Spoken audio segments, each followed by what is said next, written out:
সঙ্গে সঙ্গে ওর নরম তুলতুলে গালে এসে হামলে পড়ল আরও একখানা চরের আঘাত। অরুর এটার জন্যই অপেক্ষা করছিল। এটা খাওয়া হয়ে গেলে ওর রুমে চলে যাবে। তাই করলো, গালে হাত দিয়ে টলমলে চোখের পানিটুকু আড়ালে মুছে রুমে গিয়ে সশব্দে দরজা লাগিয়ে দিল। ওরও চলে গেলে অনুও নিজের রুমে গিয়ে দরজায় কপাটে আটে। ওর মনটা যে খুব ভালো তা তো নয়, বরং অতিরিক্ত খারাপ। গত 15টা দিন ধরে প্রত্যয়ের সাথে কথা নেই। অনু না হয় রাগ করেছে তাই বলে প্রত্যয়কে একটাবার কল দিয়ে ওর খোঁজ নেবে না? এ কেমন ভালোবাসা তার! প্রত্যয়ের ওপর গভীর রাগটা এখন গভীরতর হয়েছিল। তখনই ঘটে গিয়েছে এই ঘটনা। অনু নিজের একরাশ রাগ আর বিরক্তি অজান্তেই ছেড়ে ফেলেছে ছোট্ট বোনটার উপর। এটা অবশ্য নতুন নয়, ওরও বরাবরই রকচটা স্বভাবের। হুটহাট রাগ উঠে যায় ওর, আর তার বহিঃপ্রকাশটাও হয় ভুলভাবে। সেই ভুল বহিঃপ্রকাশের বেশিরভাগ শিকারই হয় ওরও, কিন্তু আজ একটু বেশি বেশি হয়ে গিয়েছে। অনু নিজেই সেটা বুঝতে পারছে। অনুশোচনা অপরাধ বোধে গলা ধরে আসছে ওর। ও পড়েছে মহা দোটানায়। একদিকে বোনের অসহায়ত্ব আর অন্যদিকে মায়ের স্বাস্থ্য। কোন দিকে যাবে অনু? তাও মা কিংবা জায়ান কৃতিক চৌধুরী কেউ যদি একটু নরম মনের হতো।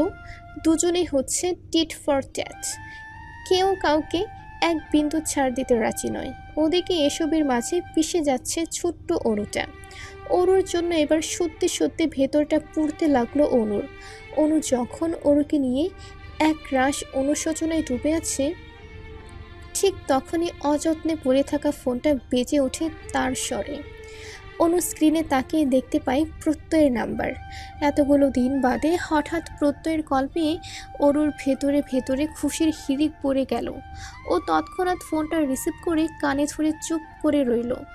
এপাশ থেকে সারা শব্দ না পেয়ে ওপাশ থেকে প্রত্যয় ডাকলো, হ্যালো ওরু, শুনতে পাচ্ছ? বলুন। অনুর নরম সরম আওয়াজ পেয়ে প্রত্যয় ও বোধহয় ভালো লাগলো। ও খানিকটা আদুরে গলায় বলল, কেমন আছো সোনা? অনু অভিমানী সুরে বলল। কি খোঁজ নেয়? প্রত্যয় নিজের অপরাধটুকু স্বীকার করে বলল, খুব বেশি ঝামেলায় ছিলাম, সব বলবো তোমায়, তার আগে ফোনটা ওরুকে দাও। অনু ভ্রু কুঞ্চিত করে বলল, ওর সাথে কি কাজ আপনার? প্রত্যয় শাসন করার সুরে বলল, দিতে বলছি, তাও ওর সাথে জরুরি কথা আছে। অনু নাক ফুলিয়ে বলল, আপনি এতদিন পরে বকা দেওয়ার জন্য কল দিয়েছেন তাই না? প্রত্যয় বুঝল অনুর অভিমানের ঘট পূর্ণ। প্রেমিক হিসেবে প্রত্যয়েরও তো একটা দায়িত্ব আছে প্রেমিকার রাগ ভাঙানোর, কিন্তু এখন তো হাতে সময় নেই। তাই ও খুব বেশি আদর দেখিয়ে বলল, আমার জান, আমার প্রাণ, আমার অনু, প্লিজ কথা শোনো, ফোনটা ওরুকে দাও। তারপর আমি তোমার সাথে সারা রাত কথা বলবো, প্রমিস। আজ আর ঘুমাতে দেবো না তোমায়। প্রত্যয়ের এমন আহ্লাদি কথায় গদগদ হয়ে উঠল অনু। এতক্ষণের রাগ ঢাক সব হাওয়ায় মিলিয়ে গেল মুহূর্তেই। ও লাজুক সুরে বলল, ঠিক আছে, এটাই কিন্তু শেষবার। তারপর আর এরকম রিকোয়েস্ট করবেন না, মা জানলে খুব চটে যাবে আমার উপর। প্রত্যয় স্বস্তির নিঃশ্বাস ছেড়ে বলল, আচ্ছা করবো না, এবার দাও। একটু ধরুন, আমি নিয়ে যাচ্ছি। সেই সন্ধ্যা থেকে মাঝরাত অবধি এক নাগারে শাওয়ার ছেড়ে ভিজছে অরু। নিজের সাথে নিজে না পেরে চিৎকার করে কেঁদেছে। শরীরের ব্যথা, মনের ব্যথা সব কিছুতে জর্জরিত হয়ে আছে ও। হাত পাগুলো পানিতে ভিজে আরও ফ্যাকাশে হয়ে উঠেছে। অতিরিক্ত ভেজার ফলস্বরূপ ঠান্ডায় তিরতিরিয়ে কাঁপছে ছোট্ট শরীরটা। এক পর্যায়ে নিজের ভ্রম ছুটে গেলে জামা কাপড় পাল্টে মাথার তোয়ালে জড়িয়ে নিজেই ওয়াশরুম থেকে বেরিয়ে আসে অরু। ওয়াশরুম থেকে বেরিয়ে পায়ে পায়ে এগিয়ে গিয়ে দাঁড়ায় টানা বারান্দায়। আকাশটা খুঁটখুঁটে অন্ধকারাচ্ছন্ন। দূর আকাশে গুড়মুড়িয়ে মেঘ ডাকছে। হয়তো আজ রাতেও ঝড় আসবে। প্রচণ্ড ঝড়ে ভেঙে যাবে গাছপালা। সেই তীব্র ঝড়ের তাণ্ডব হয়তোবা অরুর মনের ঝড়ের কাছে সামান্য মাত্র। তখনও কংক্রিটের ভবনের কোনো একতলা থেকে ভেসে আসছে বেসুরো গানের লাইন। রাতে চাঁদের আলো ঝরে বন্ধু তোমারও ঘরে, হায় আলো যে একলান্ধারে বন্ধু বিব্রতি যে না আমি খুঁজি তোমারে, তুমি কোথায় আছো কোথায় দেখা যাও আমারে। গানের লাইনগুলো খুব মন দিয়ে শুনতে শুনতেই অস্ফুটে অরু বলল, অরুর নিদারুণ ভাবনার ছেদ ঘটিয়ে রুমে প্রবেশ করে অনু। রুমের মাঝে কারো উপস্থিতি টের পেয়ে অরু এগিয়ে গিয়ে তোয়ালে দিয়ে চুল ছাড়তে ছাড়তে বলল, খাবো না আমি, যেতে পারিস। অনু বলল, খেতে ডাকার জন্য আসিনি, প্রত্যয় সাহেব কথা বলতে চাইছে। অরু একদিকের চুল অন্যদিকে এনে পুনরায় তোয়ালে চালাতে চালাতে বলল, এখন কথা বলতে ইচ্ছে করছে না। বলেছি ইম্পর্টেন্ট কিছু, হয়তোবা কৃত্তিক ভাইয়া। অনু কথাটুকু শেষ করার আগেই ওর হাত থেকে ছো মেরে ফোনটা নিয়ে কানে ধরল অরু। এই মুহূর্তে খুব ভয় করছে ওর, শরীরটা কাঁপছে, গলা শুকিয়ে কাঠ হয়ে এসেছে। কোনো মতে জিভ দিয়ে ঠোঁট ভিজিয়ে কাপা গলায় অরু বলল, হ্যালো। অরুর প্রতি উত্তরে ওপাশ থেকে প্রত্যয় আস্তে করে বলল, ভাই নিচে অপেক্ষা করছে। কথাটা শোনার সঙ্গে সঙ্গে ফোনটা বিছানায় ছুঁড়ে ফেলে। ধপ করে মেঝেতে বসে পড়ল অরু। দু হাতে শক্ত করে চেপে ধরল নিজের ক্রন্ধনরত মুখ।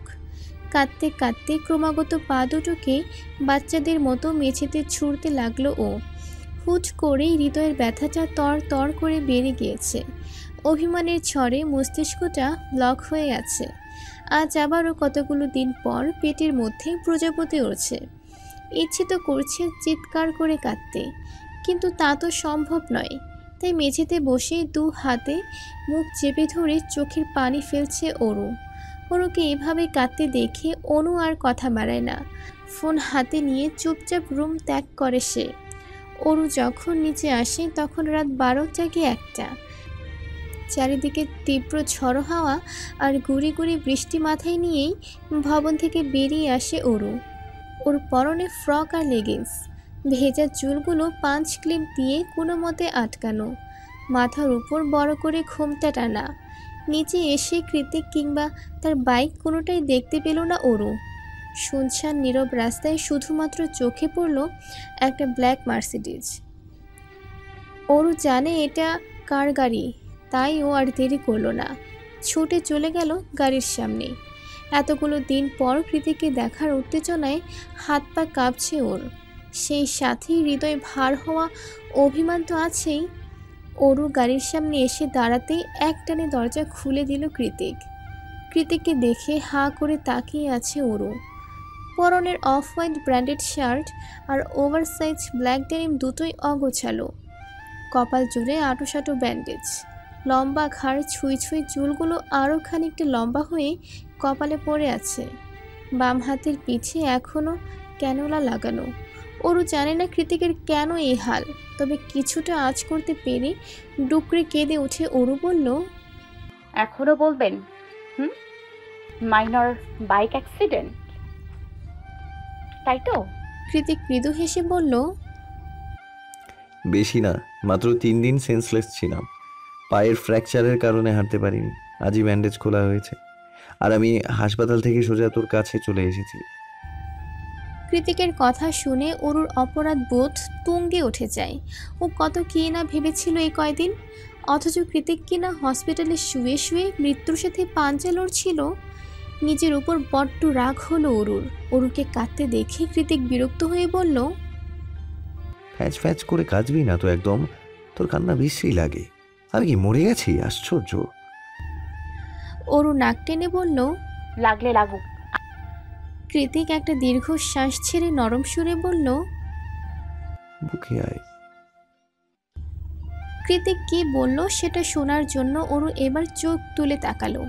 অরু এখনো প্রশ্নসূচক দৃষ্টিতে তাকিয়ে আছে দেখি কৃতিক ভ্রুকুচকে বলল, বৃষ্টিতে ভিজে জ্বর বাঁধানো শখ হয়েছে? তাহলে ভিজতে থাক, আমি গেলাম। অরুর তৎক্ষণাৎ বলে ওঠে, আমায় রেখে কোথায় যাবেন আপনি? অরুর কথায় কৃতিক গভীর চোখে তাকালে অরু পুনরায় মিনমিনিয়ে বলল, কতক্ষণ ধরে বলছি বুকে আয়, কথা শুনিস আমার? হ্যাঁ। কৃতিকার কথা বাড়ালো না। অরুর হাতে হ্যাচকা টান দিয়ে ওকে গাড়ির মধ্যে নিয়ে শব্দ করে গাড়ির ডোর লক করে দিল। সেই সাথে নিভিয়ে দিল অবশিষ্ট আলোটুকুও। তবুও সোডিয়ামের টিমটিমে আলোয় কৃতিকের মুখটা স্পষ্ট দেখতে পাচ্ছে অরু, যে এই মুহূর্তে ওর মুখের কাছে মুখ নিয়ে ওর দিকে মাতাল চাহনিতে চেয়ে আছে। কৃতিককে হুট করে এতদিন পর এতটা কাছে দেখতে পেয়ে কেন যেন এই মুহূর্তে প্রচণ্ড কান্না পাচ্ছে অরুর, খুশির কান্না। ও কাপা হাতে কৃতিকের গালে হাত ছুঁয়ে মনে মনে বলল, আপনাকে দেখার তৃষ্ণায় বুক ফেটে মরেই যাচ্ছিলাম। তারপর হুট করেই এক পশলা বৃষ্টি হয়ে আবারও ফিরে এলেন আপনি। ধরা দিলেন হৃদয়ে, পুনর্জীবিত করে দিলেন আমার আত্মাটাকে।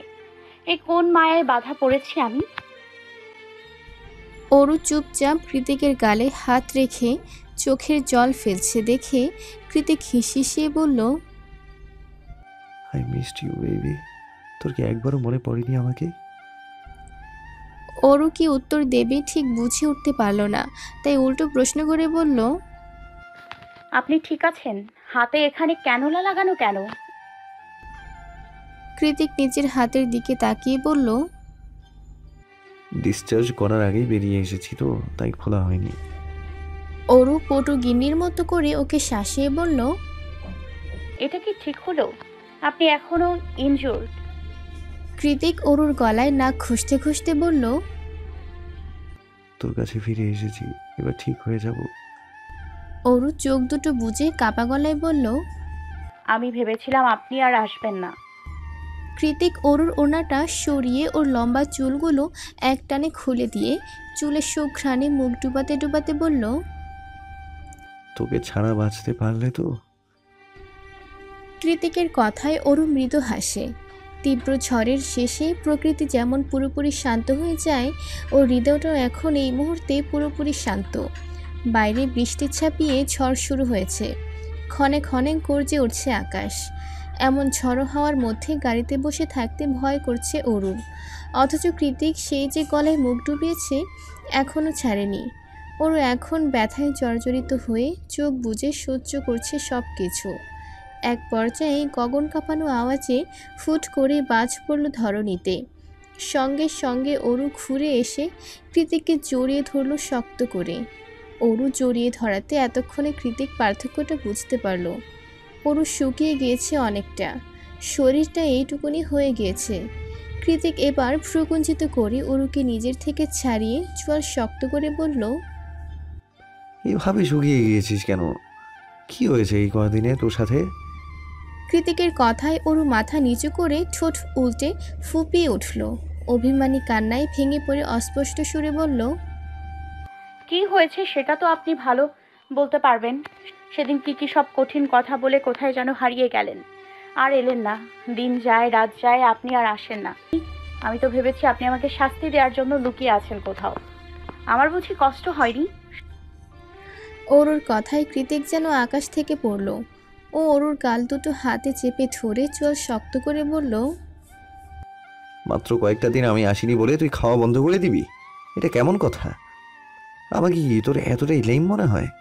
যাকে না দেখে এক মুহূর্ত থাকতে পারি না, তাকে শাস্তি দেওয়ার জন্য নিজেই লুকিয়ে থাকবো, এই তোর বুদ্ধি? নিজেকে এভাবে কষ্ট দেওয়ার সাহস কোথায় পেলি তুই?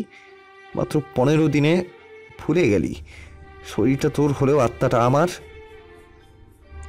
অরু কাঁদতে কাঁদতে অভিমানের পসরা সাজিয়ে বসেছে, একে একে উগড়ে দিচ্ছে সব। কৃতিকের শার্টের বোতাম খুঁড়তে খুঁড়তে হেঁচকে তুলে অরু বলল, শুধু আসেননি তা তো নয়, একটা খোঁজ নেই, খবর নেই। আপনার ফোনটাও বন্ধ। আপনি জানেন আমি আপনার বাড়িতে পর্যন্ত গিয়ে ঘুরে এসেছি, কিন্তু আপনাকে পাইনি। অরুর কথায় কৃতিক বিরক্ত ভঙ্গিতে বলল, খুঁজেছিস ভালো কথা, তাই বলে নাওয়া খাওয়া বন্ধ করে এভাবে শুকিয়ে যেতে হবে? এখন আমি আদর করবো কোথায়? পিচ্ছি মেয়েদের বিয়ে করলে এই হয়, পরিস্থিতি বোঝে না, কিছু না, সারাক্ষণ ইমোশনাল হয়ে থাকে। অরু কাঁদতে কাঁদতে ঝাঁঝিয়ে উঠে বলল, ইমোশন যদি বুঝবেনই না তাহলে করেছেন কেন পিচ্ছি মেয়েদের বিয়ে? আমি কি বিয়ে করার জন্য নাচছিলাম? অরুর এত এত কান্নাকাটি সহ্য হলো না কৃতিকের। ও অরুকে এক ঝটকায় টেনে এনে নিজের বাহুতে আগলে ধরে। এবার নরম সুরে বলল, আমি কল্পনাও করিনি যে তুই আমার জন্য এতটা ডেসপারেট হয়ে যাবি। তাহলে জ্ঞান ফেরার পরে অন্তত অর্ণবকে দিয়ে খবর পাঠাতাম, কিন্তু তাই বলে তুই এভাবে নিজেকে কষ্ট দিবি? অরুর উত্তর নেই। ও তো ফোপাতে ফোপাতে নাকের পানি চোখের পানি দিয়ে কৃতিকের শার্ট ভিজিয়ে ফেলেছে। কৃতিক সেসবে গুরুত্ব না দিয়ে পুনরায় বলল, এখানে আর থাকতে হবে না, চল আমার সাথে। অরু এবার মাথা তুলে শুধালো, কোথায় যাব? তোর হাজবেন্ডের বাড়ি আছে, সেখানেই। অরু আঁতকে উঠে বলল, কি বলছেন এই ঝড়ের মাঝে এত রাতে? যাবি কি না?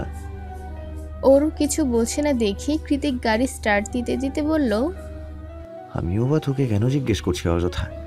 তোকে ছাড়া আমি আর থাকতে পারবো না। সো না, এর কোনো অপশন নেই। কৃতিকের কাণ্ডে অরু হতভম্ব। কি হচ্ছে না হচ্ছে কিছুই মাথায় ঢুকছে না ওর। তাই একবার সবটা বোঝার জন্য নিজের দিকে তাকালো অরু। পায়ে স্যান্ডেল, গায়ের ওড়নাটা ব্যাকসিটে পড়ে আছে, পরনে ফ্রক, বাইরে তুমুল বর্ষণ। পেছনে ফেলে এসেছে মা আর আপাকে। পাশে বসে দক্ষ হাতে ড্রাইভ করছে সবচেয়ে কাছের মানুষটা। আর ওরও এইভাবেই তার স্বামীর বাড়ি যাচ্ছে। অবশ্য জায়ান কৃতিকের দ্বারা সবই সম্ভব। সান ফ্রান্সিসকো ছাড়িয়ে শহরতলির সেই নির্জন শুনশান রাস্তায় আসতেই ঘটল বিপত্তি। গাছপালা ভেঙে পড়ে পুরো রাস্তা ব্লক হয়ে আছে। সামনে যাওয়ার কোনো রূপ উপায়ন্তর নেই। অগত্যাই কৃতিক ব্রেক কষল সেখানেই। পুরো রাস্তা জুড়ে খুঁতখুঁটে অন্ধকার। বিদ্যুতের লাইনচ্যুত হওয়ায় রোড লাইটগুলো নিভে আছে। চারিদিকে মানুষ তো দূরে থাক, একটা মশা মাছিরও আনাগোনা নেই। অথচ বাইরে ঝুম বৃষ্টি। এমন একটা পরিবেশে আটকে পড়ে অরুর গা ছমছম করছে। তাই ও মুখ কাচুমাচু করে বলল, এবার কি হবে? কৃতিক একবার অরুর ভয়ার্ত মুখের দিকে তাকিয়ে কিছু একটা ভাবল। অতঃপর গমগমে আওয়াজে বলল, অরু, ব্যাক সিটে চল। অরু অবাক সুরে শুধালো, কেন? আমি বলেছি তাই। অরু উদ্বিগ্ন হয়ে বলল, এভাবে জোরে জোরে নিঃশ্বাস কেন ফেলছেন? আপনার কি শরীর খারাপ করছে? কৃতিক বলল, হ্যাঁ, চল এবার। অরু আর কী বা করবে? কৃতিকের শরীর খারাপ লাগছে দেখে তাড়াহুড়ো করে বেরিয়ে গেট খুলে ব্যাক সিটে গিয়ে বসলো। কৃতিক অন্য সাইড থেকে এসে গেট লাগিয়ে দিল। কৃতিক এসেছে দেখে অরু নিজের জামা কাপড় থেকে বৃষ্টির পানি ছাড়া বাদ দিয়ে ওর ব্যান্ডেজ করা কপালে হাত ছুঁয়ে বলল, কোথায় খারাপ লাগছে দেখি? কৃতিক তৎক্ষণাৎ কোনো কিছুর পূর্বাভাস না দিয়েই অরুর হাতটা পেছনে চেপে ধরে নিজের ঠোঁট দিয়ে ওর ওষ্ঠধর দখল করে। কৃতিকের এহেন কাণ্ডে অরু বিস্ময়ে কিং কর্তব্য বিমূঢ়। ও নড়তে পারছে না, কৃতিককে ছাড়তেও পারছে না। ওদিকে দম আটকে আসছে। একটা দীর্ঘ আর গভীর চুম্বন শেষে কৃতিক অরুর ঘাড়টা চেপে ধরে নিজের কাছে টেনে এনে হিসিয়ে বলল, হার্টবিট, একবার তুমি বলে আপন সুরে ডাক। তোর মুখে তুমি শোনার ইচ্ছে আমার বহু বছরের। অরুর চোখ বন্ধ। কোনো মতে জিভ দিয়ে অথর ভিজিয়ে কাপা কাপা গলায় বলল, আপনি তো আমার অনেক বড়। কৃতিক হাসকে স্বরে বলল, সো হোয়াট, আমি তোর সব থেকে আপন। আর একটু পরে আমাদের মধ্যে কোনো দূরত্ব থাকবে না। তাহলে আমাকে ডাকবি না তো কাকে ডাকবি? অরু এই মুহূর্তে পুরোপুরি কৃতিকের বশবর্তী। কোনো এক অদৃশ্য জাদু বলে কৃতিক ওকে পুরোপুরি নিজের আয়ত্তে নিয়ে ফেলেছে। তাই অরুও কাঁপা কাঁপা কণ্ঠে বলল, আপনাকেই বলবো। তাহলে বল। অরু পরাজিত সৈনিকের মতো ছোট্ট করে উচ্চারণ করল, তো তুমি কৃতিক পুনরায় বলল, চোখ খুলে আমার দিকে তাকিয়ে স্পষ্ট আওয়াজে বল। অরু এবার তাই করলো। শুষ্ক ঢোক গিলে কৃতিকের চোখে চোখ রেখে রিনরিনিয়ে বলল, তুমি অরু লজ্জারাঙা মুখ দেখে কৃতিক নিঃশব্দে হাসল। অতঃপর একটানে অরুকে নিজের কোলে বসিয়ে দিয়ে হাসকি স্বরে বলল, I need you Aru, I desperately need you right now. হবি না আমার? কৃতিকের কথা কিছুটা হলেও আন্দাজ করতে পেরে ভ্রম ছুটে গেল অরুর। মুহূর্তেই ভয়ের চোটে আত্মাটা শুকিয়ে